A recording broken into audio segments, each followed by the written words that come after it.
Hola, qué bueno que vinieron a refugiarse en la palabra de Dios aquí con nosotros en Búnker Divino. Sean muy bienvenidos, es para nosotros un privilegio, un honor tenerles a ustedes en esta audiencia. Para esta semana nos vamos a parar en la brecha y necesitamos que cada hogar tenga por lo menos una persona que se pare en la brecha. ¿Qué queremos decir con esto? Vamos a orar para buscar la respuesta en la palabra de Dios. Padre, gracias por este privilegio que nos das de estudiar tu palabra. Nos ponemos en tus manos para que tú seas quien nos hables. Cada hogar que está aquí representado, Señor, dale tu bendición, que tu espíritu toque nuestras mentes y corazones para que podamos escuchar, entender y poner en práctica lo que tú nos enseñes. En el nombre de Cristo Jesús.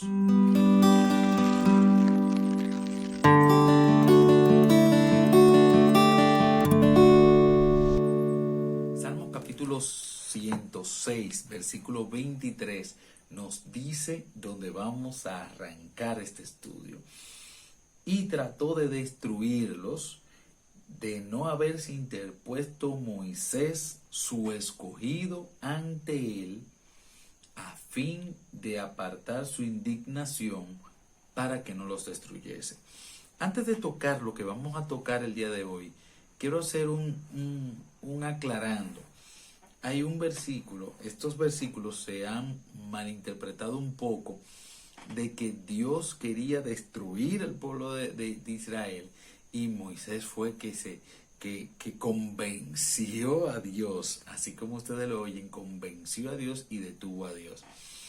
Y esto da una serie de cosas, de posiciones erradas, ya que estamos entendiendo que Moisés quería más al pueblo que Dios, o que Moisés podía detener a Dios, o que Dios, hay cosas que Dios, que hacen airar a Dios de tal manera que pierde el control. Entonces son muchas cosas como que, y antes de entrarnos en lo que nos vamos a entrar, queremos aprovechar esta historia para aclarar esto. Vamos a ver tres versículos, solamente tres versículos para entender rápidamente lo que estaba pasando aquí. Número uno, el primer versículo que vamos a ver es Gálatas 4:4. Oigan lo que dice Gálatas 4:4. El apóstol Pablo hablando acerca del nacimiento de Jesús. Pero cuando vino el cumplimiento del tiempo, Dios envió a su Hijo, nacido de mujer y nacido bajo la ley. Esta frase, venido el cumplimiento del tiempo, nos dice que hay un plan prediseñado. Hace unas semanas atrás tocamos el tema de la salvación. También hace 2 o 3 meses atrás con el pastor Manuel Paulino también tocamos el tema de la salvación. Y en ambos casos se tocó que desde antes de la fundación del mundo hay un plan predestinado. Aquí nos dice que Jesús vino al cumplimiento del tiempo. ¿Qué tiene que ver esto? Ok, imagínense que Dios hace un plan, todo está planeado, y Dios coge un pique. Y imaginen que Moisés diga, sí, vamos y no lo detiene. Y entonces, ¿qué iba a pasar con estas fechas? ¿Qué iba a pasar con estas fechas predestinadas desde antes de la fundación del mundo? Pero vamos a ver otro versículo. Romanos 5:8, versículo que a mí me fascina, porque es una de las cosas de los reflejos de hasta dónde llegue el amor de Dios, y tanto que no lo han querido tergiversar. Mas Dios muestra su amor para con nosotros en que siendo aún pecadores, Cristo murió por nosotros. Cristo no vino a morir por nosotros cuando éramos buenos, nunca lo somos. Cristo no vino a morir por nosotros cuando ya habíamos comprendido que éramos malos. Cristo murió por nosotros todavía siendo pecadores. Porque Él no esperó a que nosotros fuéramos buenos. Entonces, ese Dios que me quieren vender, que se aira a tal punto que tiene que venir un ser humano finito, pecador, con debilidades, a aconsejar a Dios. Oye, No es el Dios que me está revelando estos versículos. Y el tercer versículo está en el profeta Jeremías, capítulo 29, 11. Porque yo sé los pensamientos que tengo acerca de vosotros, dice Jehová, pensamientos de paz y no de mal, para daros el fin que esperáis. Entonces aquí hay 3 versículos que contradicen esa teoría. Número 1, Dios está ceñido a un plan que él mismo diseñó. Número 2, Dios nos ama, no cuando nosotros somos buenos y entonces cuando somos malos se aira con nosotros. No, nos ama desde que somos pecadores. Y número 3, los deseos de Dios, lo que Él desea para con cada uno de nosotros es el bien, no el mal. Cerramos nuestro paréntesis y volvemos a la historia. Para nosotros entender lo que está pasando aquí en el Salmo 106, y en este versículo que leímos el 23, tenemos que irnos a de donde el salmista se inspiró para hacer esta historia. Es en Éxodo capítulo 32. Éxodo capítulo 32 es una historia bastante trágica del pueblo de Israel. Y es la historia del becerro de oro. Cuando el pueblo de Israel estuvo en el desierto allí, Moisés se fue a reunir con Dios y duró más de lo que ellos se entendían. Así que hay 6 cosas que quiero mencionarles y vamos a ir a lo de la familia. El pueblo de Israel era la familia de Moisés. Moisés estaba a cargo de ese pueblo. Entonces vamos a comparar lo que hizo el pueblo de Israel con lo que hacen nuestras familias actualmente.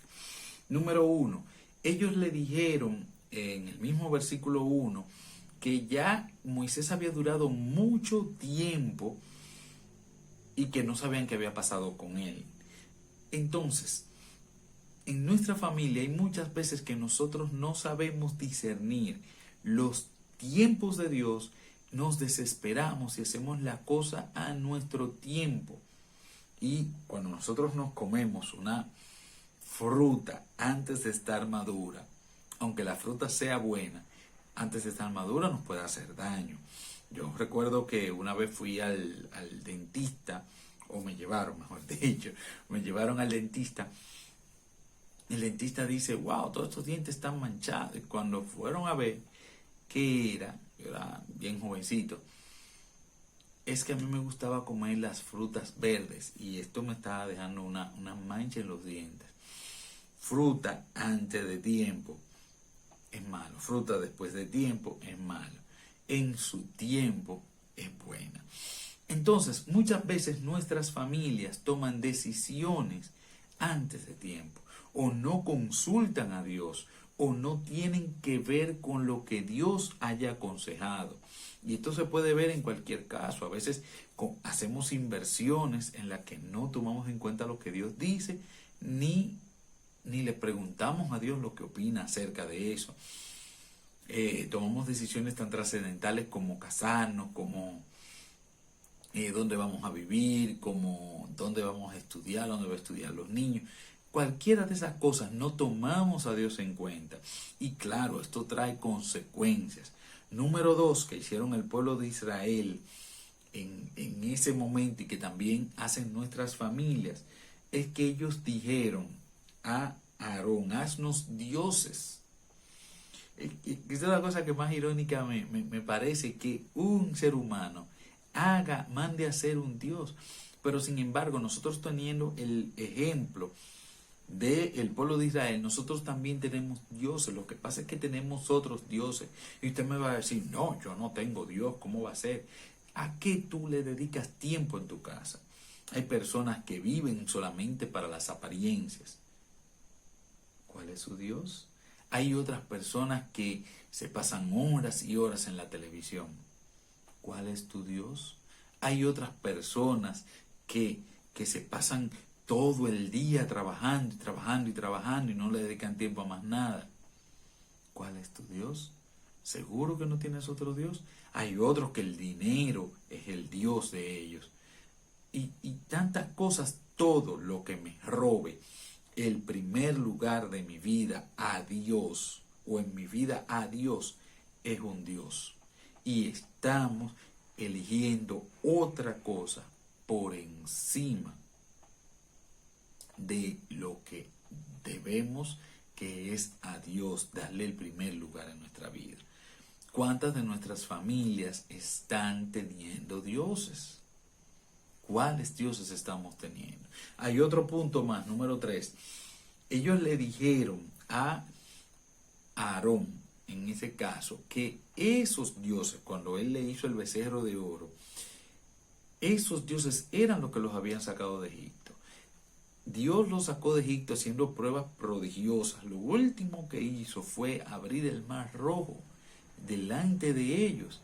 Y ellos tuvieron la desfachatez. No había pasado un año de que habían hecho esas maravillas, de que una nación totalmente esclava había destruido al ejército más grande que había en ese momento. Y ellos dijeron a los dioses que son los que nos sacaron de Egipto. ¿Cuántas veces nosotros en nuestras familias olvidamos lo que Dios ha hecho por nosotros? Olvidamos que cada día que nosotros nos levantamos es un regalo de Dios, y es un regalo de Dios para que nos acerquemos a Él. En estos días leí algo que me conmovió mucho, y es que nada en este mundo tiene poder de crear, sino solamente Dios. Y que aún lo que el sembrador hace cuando tira la semillita y trabaja es por el poder de Dios que sale ese fruto.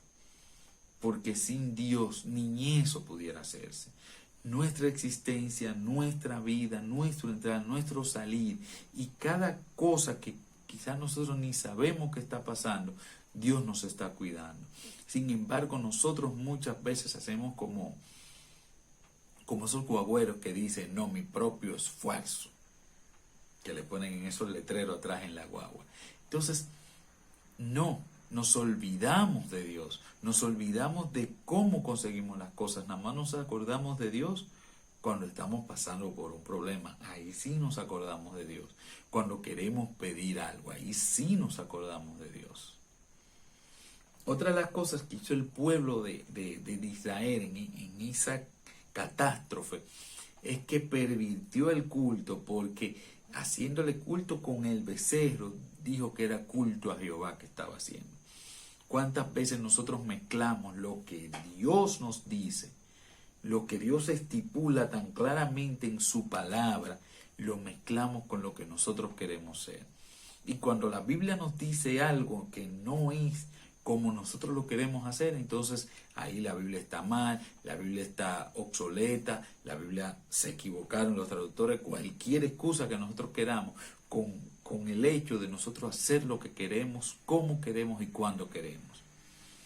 Incluso el culto a Dios nosotros lo hemos mezclado de tal manera con nuestros deseos que lo que sale es una adefesio, porque ni es lo que Dios quiere, pero nosotros creemos que sí.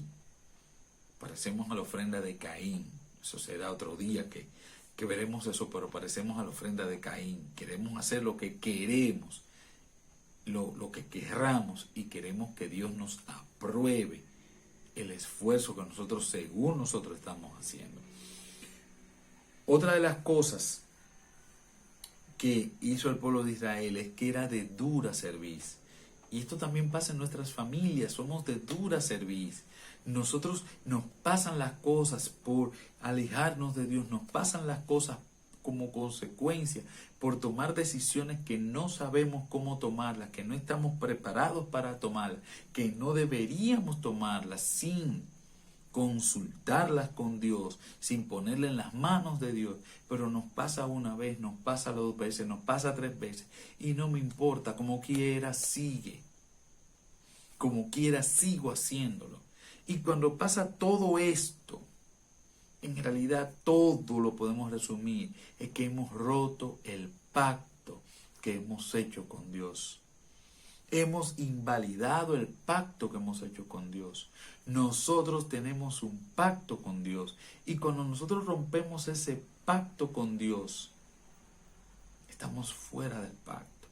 Pero hay algo más interesante. En el tiempo pasado, las ciudades estaban amuralladas y la muralla era la protección de esa ciudad.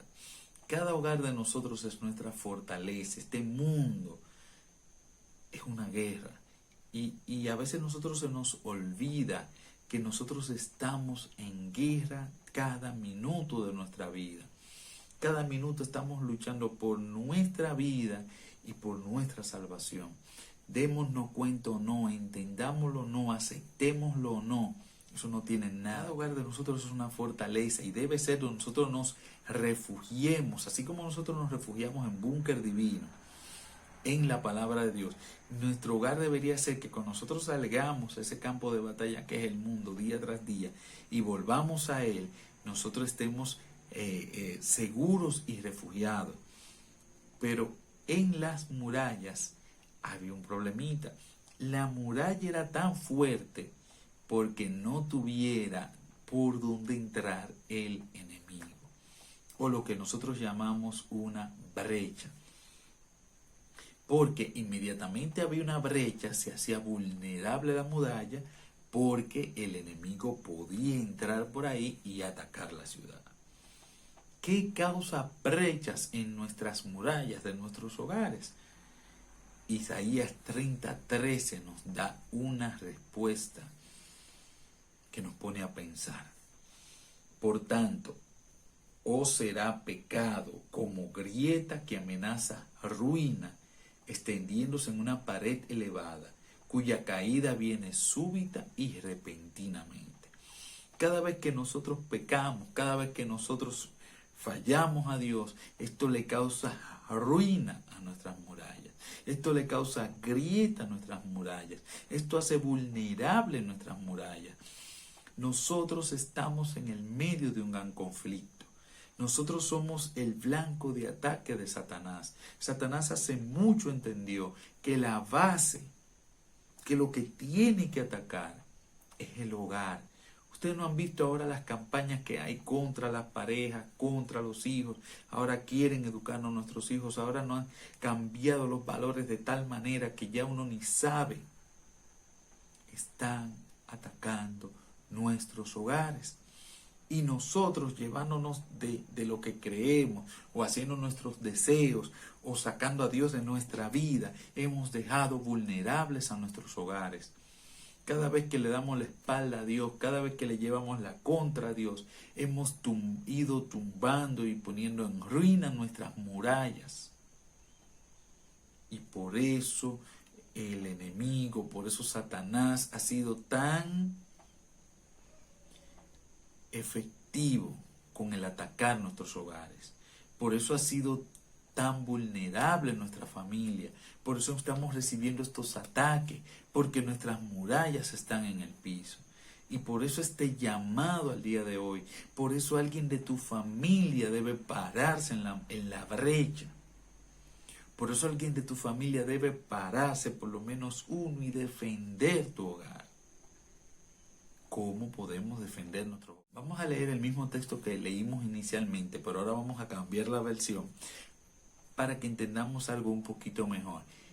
Vamos a leer el mismo Salmo 106, 23, pero en la nueva versión internacional, NBI. Dios amenazó con destruirlos, pero no lo hizo por Moisés, su escogido, que se puso ante él en la brecha e impidió que su ira los destruyera. Los israelitas cometieron un pecado, según estamos analizando en en el capítulo 32 de Éxodo. Un pecado, no, varios pecados. Una abominación. Olvidaron, menospreciaron, blasfemaron, de todo hicieron. Y cuando justamente Dios les dice, ya voy a castigarlos, Moisés se paró en la brecha. Yo quiero que tú veas tu hogar, veas la muralla que lo circunda alrededor. Esa es tu fortaleza. Tú eres el rey, tú eres la reina, tú eres uno de los príncipes. Esa es tu fortaleza. y de repente tú sabes que estás bajo ataque. Y quiero que estés bien claro de que sí, de que estás bajo ataque. Tus hijos están bajo ataque, tu esposa está bajo ataque, tu esposo está bajo ataque.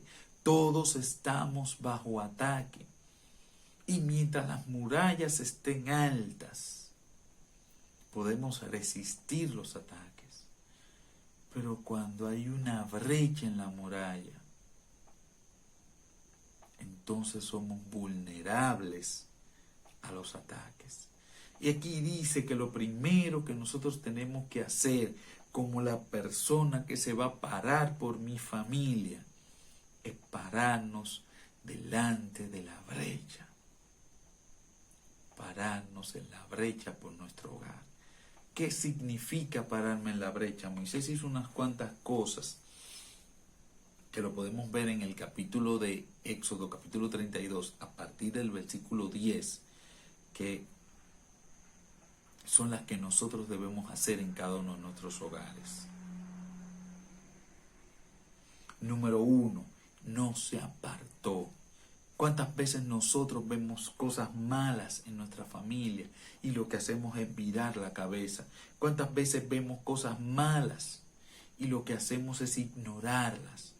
No, Moisés no se apartó, Moisés se paró delante de donde estaba la vulnerabilidad de su familia, que era el pueblo de Israel, y se paró delante de Dios. Y se paró delante de Dios. Aquí van a tener que cruzar por encima de mí para llegarle a mi familia. Aquí van a tener que pasarme a mí. Yo voy a luchar por mi familia. Mi familia no va a caer sin yo dar la pelea. Mi familia no va a caer sin yo defenderla. Mi familia no va a caer sin yo dar el pleito que tengo que echar. Es el momento de que tú te decidas a salvar tu familia. Es el momento que tú te decidas a levantar tu familia. Es el momento que tú digas hasta aquí. De aquí en adelante mi familia va a ser una fortaleza y los miembros de mi familia vamos a ir al cielo en el nombre de Jesús. Pero tú tienes que proponértelo, tú tienes que decirlo. Moisés se paró y se mantuvo ahí. Otra cosa que hizo fue hablar en favor de la familia ante Dios. Moisés no fue a excusarlos. Hay muchos ahora que lo que les gusta es excusar, que lo que hicieron, no, que por qué lo hicieron. No, Moisés no se excusó, pero sí habló a favor de ellos ante Dios. Presentó su caso ante Dios. No podemos esperar que nuestros miembros vayan ellos ante Dios. Nosotros debemos presentar el caso de los miembros de nuestra familia ante Dios. Nosotros debemos interceder diario por los miembros de nuestra familia ante Dios. ¿Vas a dejar que tu familia se pierda esperando a que ellos sean que vayan? Yo no lo puedo obligar, pero yo puedo ir donde Dios y decirle: Señor, ayúdame con mi hijo que se está alejando. Ayúdame con mi hija, Señor, que ya no sé qué hacer. Ayúdame con mi esposa, Señor. Ayúdame con mi esposo, Señor. Mira lo que está pasando. Y tú me prometiste que este hogar sería un refugio, un baluarte para ti. Señor, te necesito aquí. Tienes que hablar en favor de ti. Tienes que interceder por tu familia. Tienes que tomar medidas correctivas y enfrentar a los culpables. Hay personas que nada más oran o nada más se lamentan. Las cosas hay que corregirlas. Moisés, cuando bajó, desbarató el becerro y puso a los israelitas a beber de esa agua. Le dio una orden difícil a los levitas. Dijo: santifíquense delante de Dios, matando a los que sigan en esta blasfemia. Y ahí fue elegida la tribu de Leví para estar en el santuario. O sea, ahí se santificó. Hay que tomar medidas hasta donde tú puedas. No te vas a quedar de brazos cruzados. No te vas a quedar de brazos cruzados mientras tu familia se hunde. Toma las medidas que tengas que tomar. Enfrenta lo que tengas que enfrentar. Claro, con amor. Porque acuérdate que lo que estamos buscando es salvar nuestras familias. Es lo único que queremos. Yo no quiero tener la razón. Yo no quiero ser el más, el mejor. Yo no quiero ganar el título de mejor padre. Yo quiero que cuando Dios venga a buscarnos, yo presentar mi familia delante de Dios. Pero para eso tengo que tomar las medidas correctivas que deba tomar. En el versículo 32 de Éxodo, capítulo 32, versículo 32, oigan esto: te ruego que perdones su pecado, y si no, ráeme ahora de tu libro que has escrito. Tenemos que buscar que Dios perdone nuestras familias, como hizo Moisés, y buscarlo de tal manera como si estuviéramos luchando por mi propia salvación. Dice el libro de Job que Job todos los días hacía sacrificios después que sus hijos tenían fiestas, y dice que por si acaso han fallado a Dios, él tenía un sacrificio.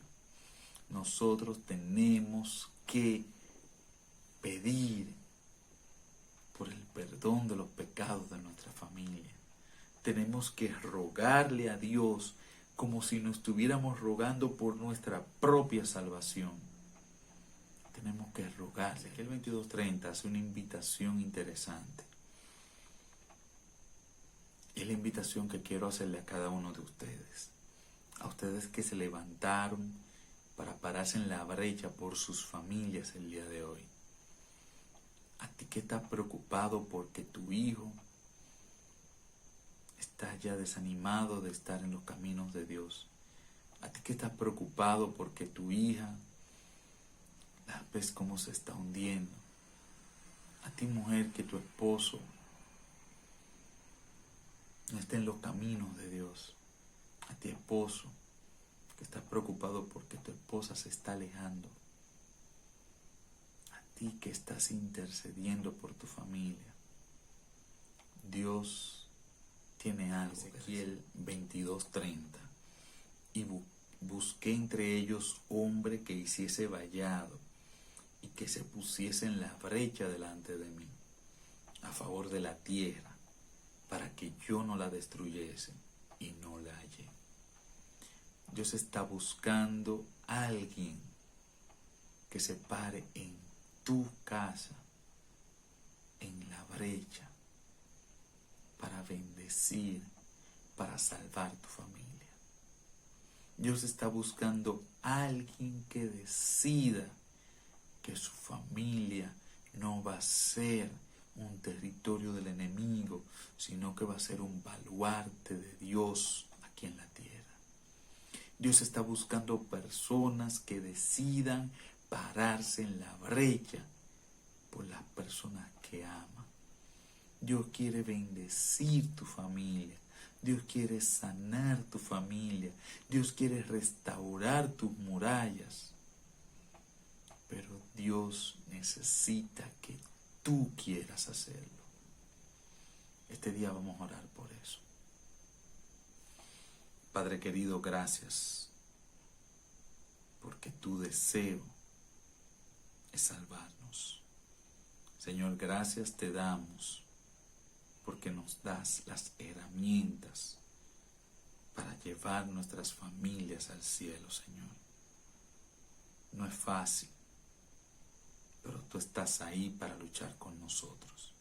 Danos el espíritu de Moisés, que lloró, que rogó, que le dolió tanto como si fuera su propia vida para salvar al pueblo. Queremos ese mismo espíritu para salvar nuestras familias, Señor.